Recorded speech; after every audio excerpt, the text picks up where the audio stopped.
वहां पर जो जेडीयू के प्रत्याशी रहे उनकी गिरफ्तारी हो जाती है, और इसके बाद ललन सिंह ने जो बयान दिया, इसके बाद काफी चर्चाएं मोकामा की हो रही है। अभी फिलहाल लोगों से भी बातचीत कीजिए और समीकरण भी बताइए मोकामा का। जी पुनीता, देखिए जिस तरीके से आपने बात की मोकामा की, तो मोकामा ये बाहुबलियों का एक क्षेत्र है और यहाँ से खास तौर पे अगर इस बार के चुनावी दंगल की हम बात करें तो एक तरफ अनंत सिंह, जिनको छोटे सरकार भी कहा जाता है और जदयू के कैंडिडेट हैं, नीतीश कुमार की पार्टी से आते हैं। हालांकि दुलारचंद की हत्या के बाद उनकी अरेस्टिंग की गई थी बिहार पुलिस के द्वारा, चूंकि उस केस में एफआईआर में उनका भी नाम था। तो वहीं दूसरी तरफ उनके साथ में है राष्ट्रीय जनता दल की वीणा देवी, जो कि पत्नी है सूरजभान सिंह, जो दूसरे बाहुबली हैं। तो यहाँ पर मामला बहुत ही रोचक है और अब काफ़ी लोग वोट देकर बाहर भी आ रहे हैं। आप देख सकते हैं कैसे अपने उंगलियों पे ये जो निशान है चुनाव आयोग का वो लगा हुआ है। तो हम इनसे बात करेंगे और जानेंगे कि आखिर इनके मुद्दे क्या थे। सर, आपने आज वोट दे लिया है, मुद्दे क्या थे जब आप मतदान करने के लिए अंदर गए थे? ये विकास ही मुद्दा था, विकास ही मुद्दा था कि यहाँ जो है सरकार द्वारा क्या काम किया गया और क्या नेग्लेक्टेड ये क्षेत्र हुआ है सरकार के द्वारा। यहाँ सारा विकास का जितना तंत्र था सबको ध्वस्त कर दिया गया, समझ गए।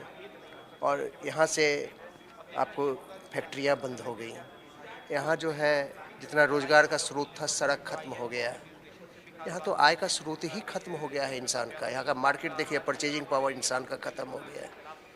हम लोग तो प्रबुद्ध लोग हैं, हम लोग देखेंगे भाई सरकार हमारे साथ जो है किस तरह सौतेला व्यवहार करती है। या मगर नीतीश जी तो कहते हैं 20 साल में हमने बहुत काम किया है, और मोकामा की अगर बात होती है तो ये बाहुबलियों पे फिर आ जाती है बात कि यहाँ बाहुबली खड़े होते हैं। प्रजातंत्र की धज्जी है, ये जितनी राजनीतिक पार्टियां हैं प्रजातंत्र की धज्जियां उड़ा रही हैं। उन्हें कोई उम्मीदवार नहीं मिलता है क्या? उन्हें कोई उम्मीदवार नहीं मिलता है जो इस तरह के लोगों को ही जो है मैंने प्रोजेक्ट करते हैं। ये प्रजातंत्र की धज्जी उड़ाना हुआ। जितनी राजनीतिक पार्टियां हैं प्रजातंत्र की धज्जियां उड़ा रहे हैं। ठीक है, आपने बड़ी बात कही, प्रजातंत्र की धज्जी उड़ा रहे हैं। इन्होंने काफ़ी बड़ी बात बोल दी है कि किस तरह से प्रजातंत्र की धज्जियां उड़ाई जा रही हैं। आपने भी वोट दिया, निशान दिखा दीजिए किस तरीके से ऐसे करके। तो क्या था आपके मन में जब आप वोट देने अंदर जा रहे थे? तो आपके मन में क्या चल रहा था? विकास मुद्दा था या फिर जैसे बिहार में कहा जाता है जाति के राह पे वोटिंग की जाती है यहाँ पर? हमको ख्याल से जाति पाति नहीं देखना, जो भी जीते काम खाली करे, और तो इस सब पे हमको उतना नॉलेज नहीं है। यहाँ काम हुआ है पिछले 5-10 साल में? लगभग होवे किया है जगह जगह पर। विकास धीरे धीरे होता है, एकाएक थोड़ी होगा। ठीक है, और भी कुछ लोग हैं सर आपसे बात करना चाहेंगे तो हम उनसे बात करते हैं और जानेंगे मैं आपके पास वापस लौटूंगी। एक रिएक्शन ले लेते हैं। राहुल लाल सर, देखिए मोकामा की अगर हम बात करते हैं किस तरीके से वहां पर दबदबा रहा है हमेशा से बाहुबलियों का, ऐसे में देखिए वहां जो भी वोटर पहुंचे थे उनका भी यही सवाल कि आखिर क्यों लोकतंत्र की धज्जियां उड़ाई जा रही है? क्या कोई और चेहरा नहीं मिलता? क्या जरूरी हो जाता है कि बाहुबलियों के जरिए ही चुनाव जीता जाए?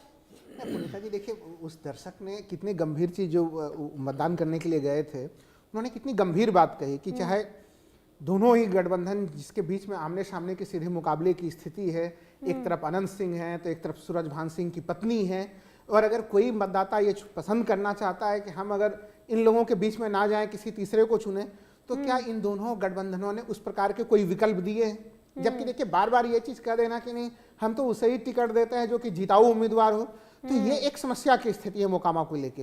लेकिन मैं ये मानता हूं कि मोकामा में जिस प्रकार की स्थिति घटी, वहां पे जिस तरह से दुलारचंद यादव की हत्या हुई और उसके बाद अनंत सिंह गिरफ्तार भी हुए, लेकिन अनंत सिंह के बचाव में जिस तरह से वहां पे ललन सिंह चुनाव प्रचार करने के लिए गए और उन्होंने जो बयान दिया जिसके आधार पे फिर इलेक्शन कमीशन ऑफ इंडिया को उनके ऊपर जो है कि एफआईआर दर्ज करनी पड़ी, तो उससे जो संकेत जाते हैं, जो एक बिहार के जंगल राज की स्थिति जिसको कि 90 के दशक को याद दिलाया जाता था, वो चीजें फिर से अभी भी फिर से प्रभावी होते हुए नजर आई हैं।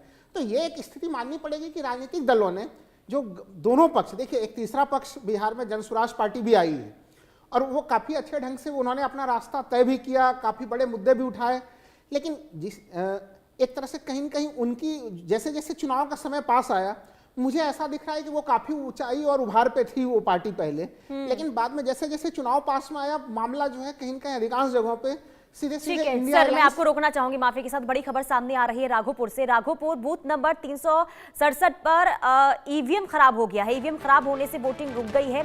आरा के जगदीशपुर में ईवीएम खराब हुआ है और बिहार दरभंगा के बूथ नंबर 153 पर ईवीएम खराब हो गया है। इसके अलावा बाढ़ के बूथ नंबर 255 पर भी ईवीएम खराब होने की जानकारी मिल रही है। तो दरभंगा के बूथ नंबर 153 पर बूथ खराब की खबर। अब देखना यही होगा कि जहां जहां ये बूथ खराब हुए हैं, आखिर कब ये बूथ कब तक सही हो पाते हैं और एक बार फिर से जो वोटिंग की प्रक्रिया है वो आखिर कब तक शुरू हो पाती है।